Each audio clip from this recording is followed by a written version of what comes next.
So the first time that I had weapons drawn on me by law enforcement, I was driving my mother's Lexus.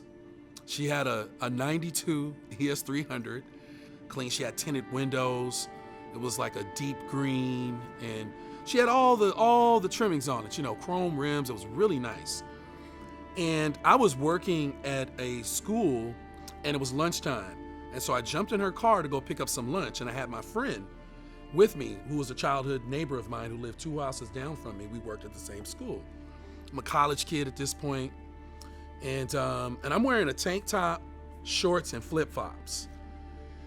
And I get pulled over right by the place that we had ordered our lunch from to go pick up. And she's feeling, I guess, some kind of way, like she's scared, I guess. Or in my imagination, I don't know if she thinks she's gonna find some weapons or drugs. I don't know.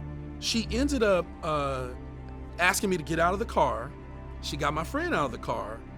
Then she called 10 different cars. But when they came, the officers had their weapons drawn, and I'm sitting on the curb, just shocked. A watch commander happened to show up, and I told the watch commander who my aunt was. And my aunt worked at LA County Sheriff's at this point in time. She was a legend at the department. When I mentioned her name, then that's when he was just like, and he pulled me to the side and tried to tell me the reason why all this happened. And he told me that the officer said she was scared. I said, look at me, sir. I said, listen to how I talk. I said, I'm a college student. I'm an Army Desert Storm vet. I'm working with kids. I said, and this is how I'm getting treated? Look at this. 15 officers, you know how embarrassing this is? And all this because I'm driving a fancy car with tinted windows? I don't have any weapons, no drugs. I wasn't mean or disrespectful. And this is how I'm being treated?